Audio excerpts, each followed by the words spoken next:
हर पल आपके साथ। नमस्कार, हर्पल न्यूज देख रहे हैं आप। मैं हूं आपके साथ नुपुर सक्सेना। स्वागत है आप सभी का गुजरात राजस्थान के खास बुलेटिन में। खबरों का रुख करेंगे, लेकिन इससे पहले नजर इस वक्त की हेडलाइंस पर। गृह विभाग के काम का बंटवारा, सीएम अशोक गहलोत ने कम किया बोझ, राज्य मंत्री को दी नई जिम्मेदारी। सीएम गहलोत का बड़ा ऐलान, 20,000 शिक्षकों की भर्ती के लिए मई 2022 में फिर होगी रीट की परीक्षा। 14 से 15 मई को होगी भर्ती परीक्षा। राजस्थान में 75 साल के बुजुर्ग की ओमिक्रॉन से हुई मौत। एक दिन पहले आई थी कोरोना नेगेटिव रिपोर्ट। स्वास्थ्य विभाग के अधिकारियों में मचा हड़कंप। गुजरात के गांधीनगर में कोरोना का कहर जारी। 3 जनवरी से होगा वैक्सीनेशन शुरू। 1 जनवरी से शुरू होगा रजिस्ट्रेशन। 35 लाख युवाओं को दी जाएगी डोज। बढ़ते हैं खबरों की ओर। राजस्थान के मुख्यमंत्री अशोक गहलोत ने गृह विभाग में काम का बंटवारा करते हुए अपने काम का बोझ कम कर लिया है। मुख्यमंत्री ने हाल ही में बनाए गए नए गृह राज्य मंत्री राजेंद्र यादव को कई मामलों की पावर दी है। मुख्यमंत्री ने तबादला, पोस्टिंग, प्रमोशन जैसे मामले अपने पास रखे हैं, लेकिन राजेंद्र यादव आरएसी और पुलिस में 2 करोड़ तक के काम स्वीकृत करने समेत अन्य अधिकार उन्हें दिए गए हैं।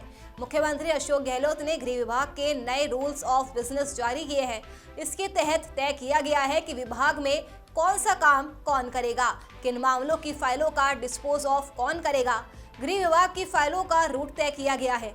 बता दें कि मुख्यमंत्री अशोक गहलोत 3 साल से गृह विभाग का जिम्मा संभाले हुए हैं। 20,000 शिक्षकों की भर्ती राजस्थान अध्यापक पात्रता परीक्षा के तहत की जाएगी। आपको बता दें कि सीएम अशोक गहलोत ने ट्वीट कर बताया है कि साल 2022 में 14 से 15 मई को रीट कराने का फैसला लिया गया है। इससे प्रदेश को करीब 20,000 नए शिक्षक मिल सकेंगे। इस भर्ती में विशेष शिक्षकों के लिए भी प्रावधान किया जाएगा। इससे युवाओं को रोजगार के नए अवसर मिल सकेंगे। बता दें कि सीएम गहलोत ने अपने दूसरे ट्वीट में बताया है कि इसके साथ ही पैरा टीचर्स, शिक्षा कर्मी, मदरसा पैरा टीचर्स और पंचायत सहायकों की समस्याओं को भी उच्चतम न्यायालय के फैसलों को ध्यान में रखते हुए हल करने के लिए कार्य योजना बनाने के निर्देश दिए गए हैं।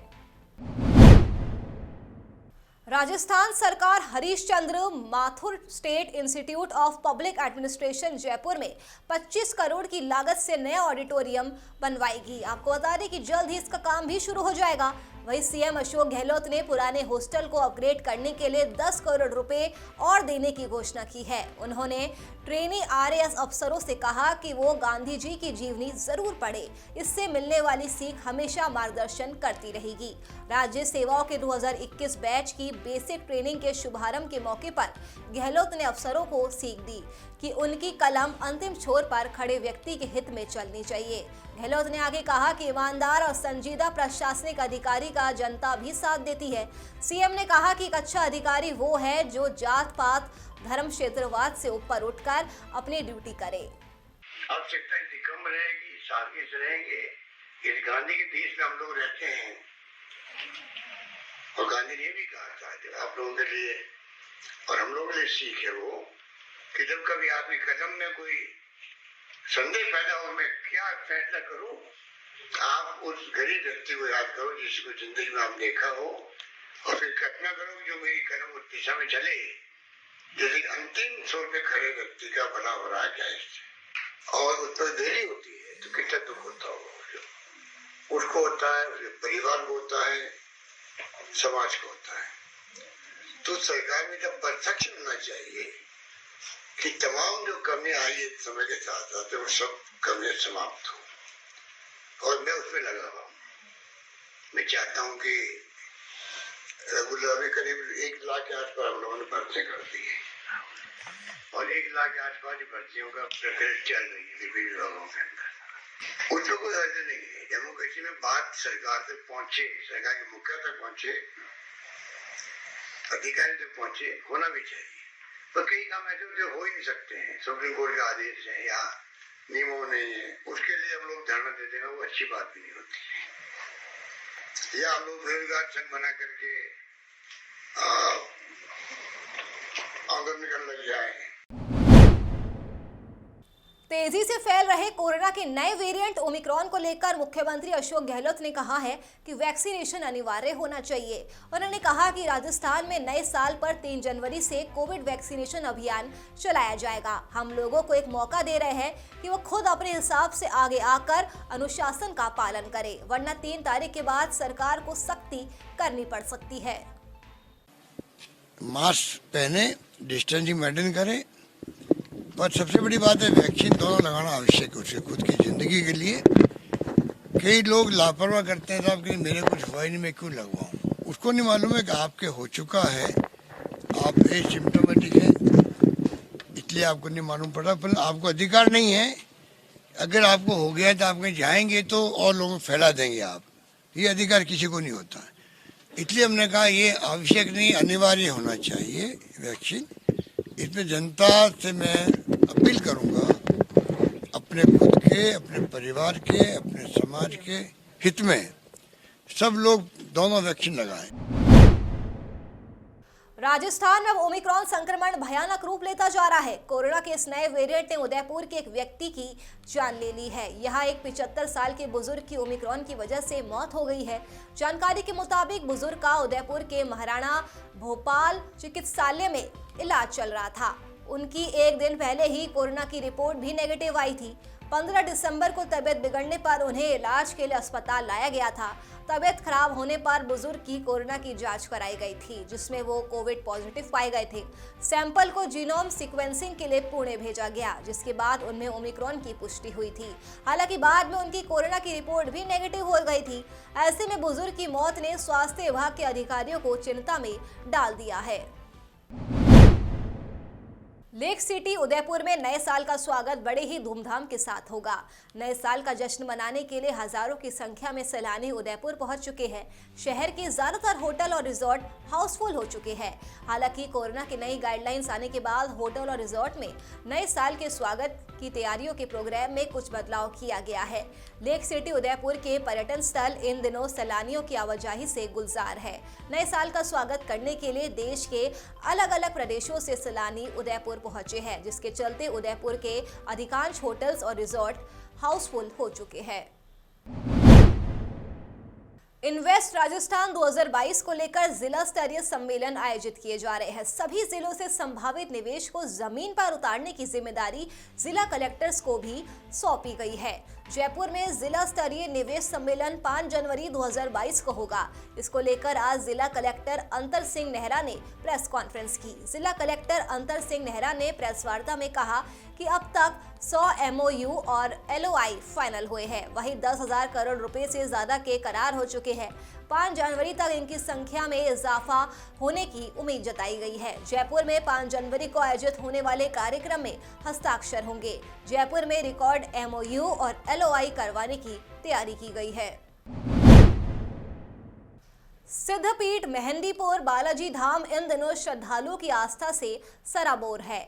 यहाँ न्यू ईयर सेलिब्रेशन के लिए श्रद्धालुओं की आवाजाही लगातार बनी हुई है। साल के अंतिम दिन से न्यू ईयर पर दर्शन करने वालों की भीड़ जुटने की रौनक गुरुवार से ही देखी जा रही है। इससे होटल में हाउसफुल की स्थिति बने लगी है। आपको बता दें कि यहाँ लगातार बढ़ती भीड़ के बीच कोरोना की तीसरी लहर को लेकर कुछ लोग लापरवाही करते हुए भी देखे जा सकते हैं, लेकिन बालाजी मंदिर प्रबंधन ने इसके पुख्ता बंदोबस्त भी किए हैं। वहीं पुलिस प्रशासन को पत्र भेजकर सुरक्षा का आग्रह भी किया गया है। बता दें कि मंदिर के महंत नरेशपुरी महाराज के निर्देशन में आवश्यक इंतजाम किए गए हैं। राजस्थान में कोरोना संक्रमण एक बार फिर से बढ़ता हुआ नजर आ रहा है। कोरोना संक्रमितों के बढ़ते आंकड़ों को लेकर राज्य सरकार ने अब सख्ती दिखानी शुरू कर दी है। आपको बता दें कि कोरोना संक्रमण की रोकथाम के लिए गृह विभाग ने नई गाइडलाइंस जारी कर पुलिस प्रशासन को सख्ती से पालन कराने के निर्देश दिए हैं। वहीं नए साल की पूर्व संध्या पर कानून व्यवस्था बनाए रखने के लिए पुलिस ने चाक चौबंद व्यवस्था भी की है। इसके साथ ही कोरोना गाइडलाइंस की पालना पुलिस सख्ती से करवाएगी। गाइडलाइंस का उल्लंघन करने वालों के खिलाफ सख्त से सख्त कार्रवाई भी की जाएगी।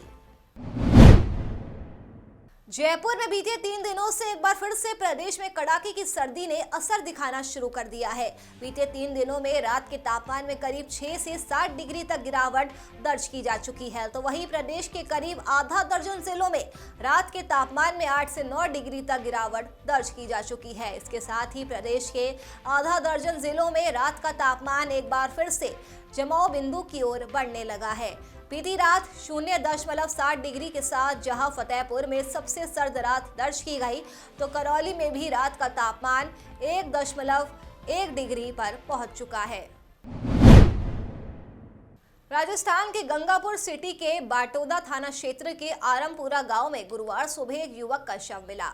युवक का शव मिलने के बाद मौके पर लोगों की भीड़ जमा हो गई। वहीं सूचना मिलने पर पुलिस मौके पर पहुंची और युवक के शव को अस्पताल की मोर्चरी में रखवाया। पोस्टमार्टम के बाद पुलिस ने परिजनों को शव सौंप दिया, लेकिन परिजनों ने शव लेने से इनकार कर दिया। परिजन हत्या के आरोपियों की गिरफ्तारी की मांग पर अड़ गए थे, जिसके बाद देर रात पुलिस ने हत्या के मामले का खुलासा करते हुए मृतक की पत्नी और उसके प्रेमी को हिरासत में ले लिया है। पुलिस ने बताया कि पत्नी ने प्रेमी के साथ मिलकर इस घटना की साजिश रची। बता दें कि मृतक के मोबाइल से मिली कॉल डिटेल्स के आधार पर पुलिस ने मामले का खुलासा किया। राजस्थान के पादुकला थाना क्षेत्र के गांव के पास अनियंत्रित कार ने बाइक सवार 3 युवकों को टक्कर मार दी। इस टक्कर के बाद कार पेड़ से टकरा गई। हादसे में बाइक सवार 2 युवकों की मौके पर ही दर्दनाक मौत हो गई। वहीं एक युवक की अजमेर में इलाज के दौरान मौत हो गई। वहीं कार सवार की भी अस्पताल में इलाज के दौरान मौत हो गई। बता दें कि महिलाओं को भी गंभीर चोटें आई है। बता दें कि 3 युवक मजदूरी करके घर लौट रहे थे और तभी यह हादसा हो गया। एक कुटुंब अदालत का आदेश पलटते हुए गुजरात उच्च न्यायालय ने कहा है कि न्यायिक आदेश के बावजूद एक महिला को उसके पति के साथ रहने और दाम्पत्य अधिकार स्थापित करने के लिए मजबूर नहीं किया जा सकता है। उच्च न्यायालय ने यह भी कहा है कि पहली पत्नी अपने पति के साथ रहने से इस आधार पर इनकार कर सकती है कि मुस्लिम कानून बहुविवाह की अनुमति देता है, लेकिन इसे कभी बढ़ावा नहीं दिया गया है। उच्च न्यायालय ने अपने एक हालिया आदेश में कहा है कि भारत में मुस्लिम कानून ने बहुविवाह को मजबूरी में सहन करने वाली संस्था के रूप में माना है, लेकिन प्रोत्साहित नहीं किया है, और पति को सभी परिस्थितियों में पत्नी को किसी अन्य महिला को अपनी साथी के तौर पर रखने के लिए मजबूर करने का कोई मौलिक अधिकार नहीं दिया है। उच्च न्यायालय ने दिल्ली उच्च न्यायालय के हालिया आदेश का हवाला दिया, जिसमें कहा गया था कि समान नागरिक संहिता संविधान में केवल एक उम्मीद नहीं रहनी चाहिए। गुजरात में छत्रपति शिवाजी महाराज की प्रतिमा का अनावरण एनसीपी अध्यक्ष और पूर्व केंद्रीय मंत्री शरद पवार ने वडोदरा के वाड़ी खेड़कर फलिया में मराठा मंगल कार्यालय में किया। ये कार्यक्रम पूरी तरह मराठी भाषा में आयोजित किया गया। उस मौके पर महाराष्ट्रीयन समुदाय को संबोधित करते हुए शरद पवार ने कहा कि आप लोग गुजरात में रहते हैं, इसलिए आपको गुजराती भाषा का सम्मान करना होगा, साथ ही अपनी मातृभाषा का भी सम्मान करना होगा। पूर्व केंद्रीय कृषि मंत्री शरद पवार ने कहा कि जो आज सुबह वडोदरा हरनी हवाई अड्डे पर पहुंचे, बाद में शरद पवार ने खेड़कर फलिया में मराठा मंगल कार्यालय में शिवाजी महाराज की प्रतिमा का अनावरण किया। वहीं हमारे संवाददाता राकेश गोसाई ने कार्यक्रम स्थल का जायजा लिया। गुजरात में मौसम विभाग ने अगले 3 दिनों तक शीतलहर चलने की संभावना जताई है। कच्छ, सौराष्ट्र और उत्तरी गुजरात जिलों में ठंड का व्यापक असर देखने को मिलेगा। इस तरह नलिया के अलावा अहमदाबाद, बनासकांठा, पाटन, साबरकांठा, गांधीनगर, राजकोट जिलों में तापमान 10 डिग्री से कम रहेगा। अहमदाबाद समेत कई इलाकों में बीती रात से सर्द हवाएं चलने लगेगी। सर्द हवाओं के चलते आज सुबह शीतलहर भी महसूस की गई। मौसम में बदलाव के चलते सुबह कोहरा छाया रहा। कोहरा छाए रहने की वजह से किसानों की फसलों को लेकर नुकसान होने के आसार भी बताए गए हैं। गुजरात पुलिस ने आज नाइट कर्फ्यू के मद्देनजर गश्त को बढ़ा दिया है, जिसके तहत पुलिस ने वाहनों की जांच करते हुए चेकिंग अभियान चलाया। इस दौरान पुलिस ने संदिग्ध व्यक्तियों और अन्य सामान भी बरामद किए।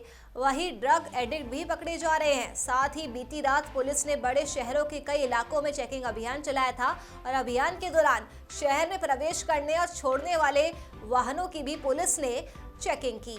वहीं आज गुजरात के सभी बॉर्डर पर पुलिस फोर्स लगाई गई है। वहीं चेक पोस्ट पर वाहनों की चेकिंग भी की जा रही है। हमारे संवाददाता राकेश गोसाई ने मौके का जायजा लिया। गुजरात के गांधीनगर में कोरोना का कहर बढ़ता जा रहा है। 3 जनवरी से 15 से 18 साल के बच्चों और किशोरों का वैक्सीनेशन किया जाएगा।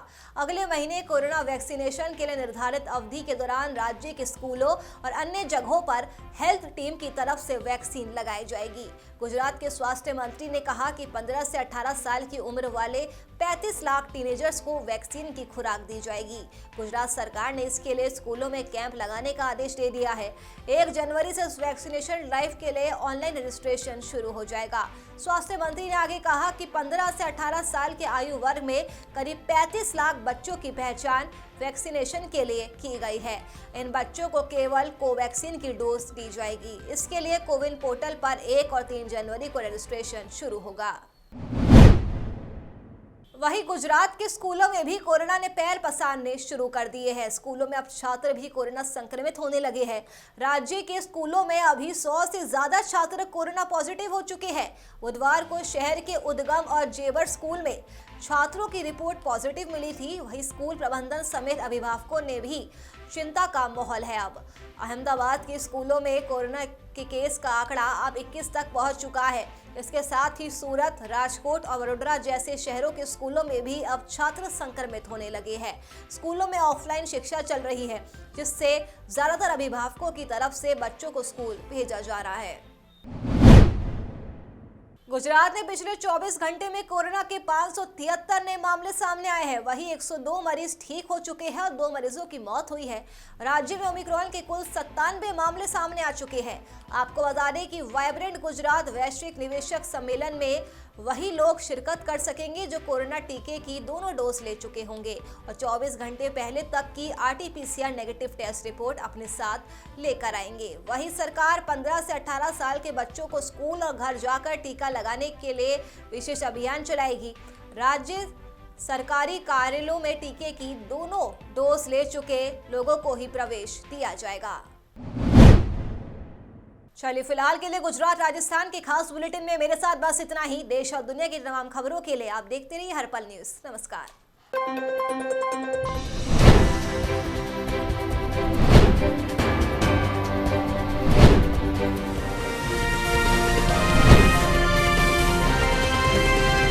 हर पल आपके साथ।